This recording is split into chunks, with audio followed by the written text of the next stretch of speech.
Hello, MCU fans. Today we're going to look at the question of why you should consider binge watching the Daredevil series. Now, of course, I'm referring to the former Netflix series that now has all 3 seasons streaming on Disney Plus. And I'm sure you've noticed Daredevil has been popping up everywhere. We saw him in No Way Home. He's soon going to be on She-Hulk. He's going to be on Echo. And of course, he'll have his own huge series, Daredevil Born Again. And Kingpin showed up in Hawkeye. So it's very clear that Marvel is doubling down on the importance of Daredevil in the MCU going forward. So let's look at all the reasons that you should consider watching the Daredevil series. So first of all, Kevin Feige has indeed confirmed that the Netflix shows are canon. And by the Netflix shows, he's referring to all of them. Daredevil, Jessica Jones, Luke Cage, Iron Fist, Defenders, and of course The Punisher. Now, you can check out this video, the full video, if you're interested, but it's entitled Full Marvel Studios Q&A with Kevin Feige about MCU Phase 3, put out there around late October of 2014, and it's on the Inside the Magic channel. Now, near the end of the Q&A, someone asks, is there room for the Defenders to show up on the big screen in the Infinity War movie? And again, this Q&A came out before that movie was released. Kevin Feige started by saying there are a lot of people from the movies in Infinity War. Then he kind of meandered around a bit, but finally landed the plane by saying all of those things inhabit, however far on the outskirts, the same continuity, so certainly that opportunity exists. And by all of those things, he's referring to the Defenders, to the Netflix shows. So, yeah, Kevin Feige absolutely confirmed that the Netflix shows share the same continuity as the movies. And honestly speaking, why wouldn't he, right? I mean, back in 2014, there was no doubt that all of the TV shows were being produced with the intent that they were in the same continuity as the movies. If you look at all the ties between Agents of S.H.I.E.L.D. and the movies, in the first couple seasons, there were a ton of references back and forth. But what is interesting, too, is as time went on, it seems like the connections got less and less. For example, Agents of S.H.I.E.L.D. in the later seasons didn't even reference the blip. They have different time travel rules than Endgame, etc. And there's reasons for all of that. But in general, I think the issue is that things just kind of drifted between the TV shows and the movies. And primarily, I believe that was because Jeph Loeb and Kevin Feige didn't really get along that well. You know, Loeb was in charge of TV, and Feige was in charge of the movies. And while they might have worked together at first pretty well, it just seemed over time that kind of fell apart. And now, of course, Feige is in charge of both movies and TV. And boom, you get Disney Plus, right?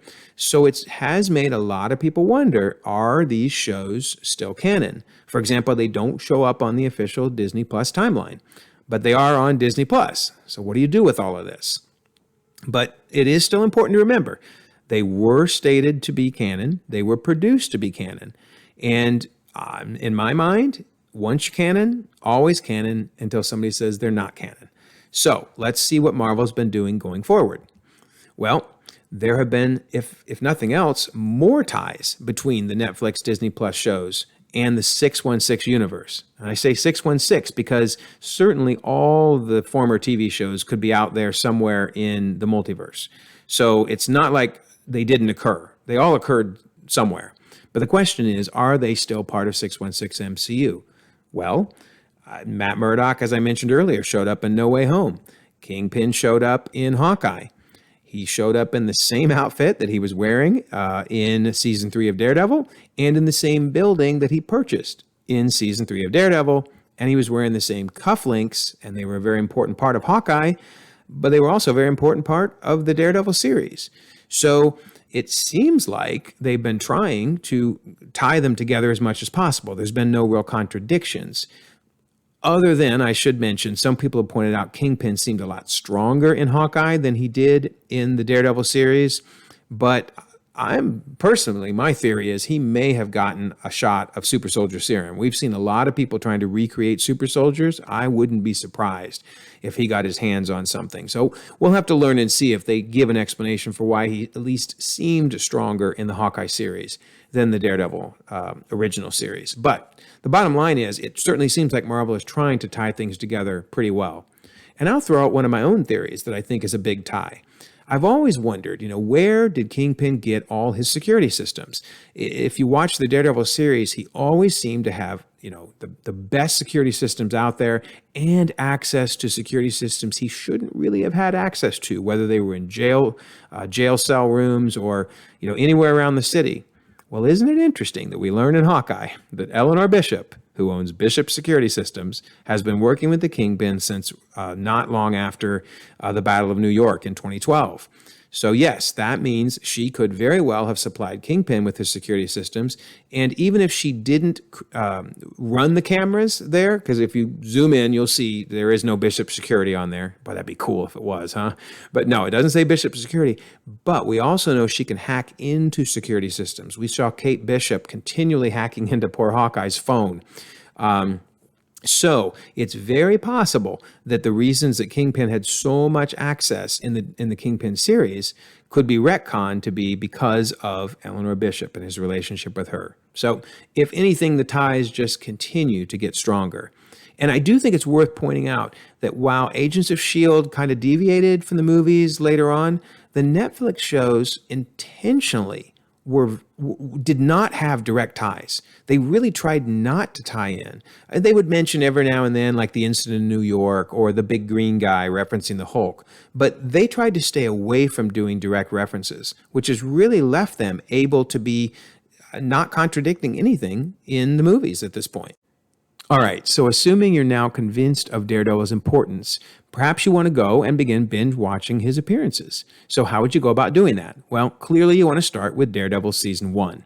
Awesome season. You get introduced obviously to Daredevil, but also to Kingpin. Such an amazing villain. Then you would watch Season 2. And in Season 2, you get the Punisher and you get Elektra. Both incredible characters. Good season.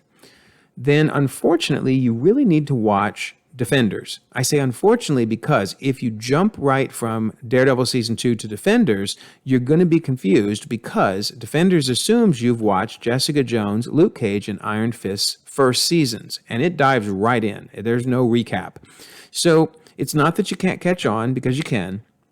And if you just want to stick to Daredevil, then you should jump right to it. But you do need to watch Defenders because it leads directly into Daredevil Season 3. He gets badly injured in Defenders, and I won't go into why. You just have to watch it to see. But so he's on the road to recovery, and at the same time, we get the Kingpin, and we get a brand new villain, Bullseye. So another incredible season. So that is all you would need to watch if you just wanted to catch up on Daredevil, Seasons 1 through 3, and Defenders. However, if you wanted a more full story, I would recommend that you start with Daredevil Season 1, go to Jessica Jones Season 1, which is amazing.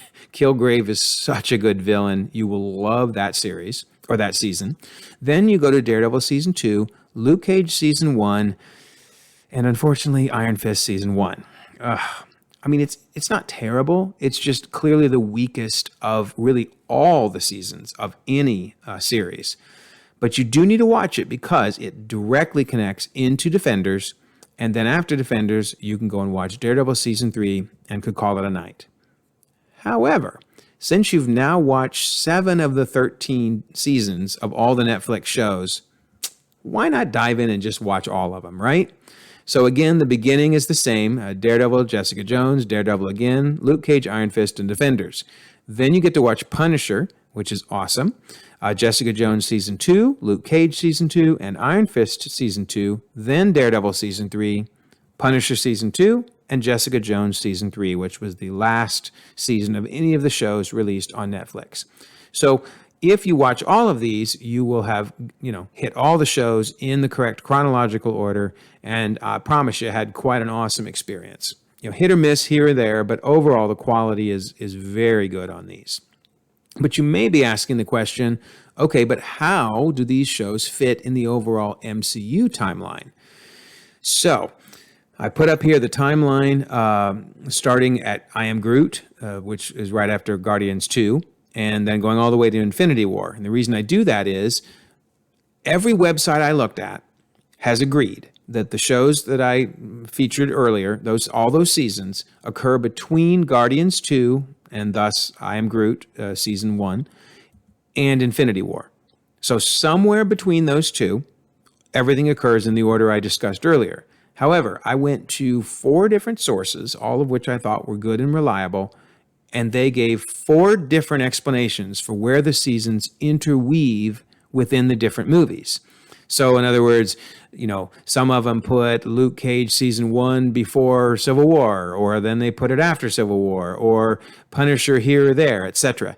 And I think the reason there's so much debate on exactly where the seasons fall within the movies is it doesn't really matter. They don't reference the movies. And again, I think that was intentional. They didn't want to get trapped in the same web that kind of Agents of S.H.I.E.L.D. got in, where if you try to tie too closely, then you run into, well, you got to know what's going on. You got to know what movies are coming up. You got to know the plots. You got to know the stories. So I am certain there somewhere is an official order, but I don't know where it is because everybody disagrees. So we really need to wait until Marvel decides that these are canon, which I hope they do, and puts them in the timeline, and then we'll know for certain. But I just wanted to mention that at least I can tell you they all fall between late 2014, i.e. Guardians of the Galaxy, and mid 2018, Infinity War. So just kind of gives you a rough idea of where they are. So bottom line is Daredevil is coming soon to She-Hulk and much more. So I hope this short video has convinced you that you should check out the Daredevil series at the very least, and hopefully check out all the Netflix series. I promise you, you won't be disappointed. So if you don't mind, like this video, subscribe if you haven't already. You can check out more videos, and in the meantime, enjoy the ever-expanding, ever-growing Marvel Cinematic Universe.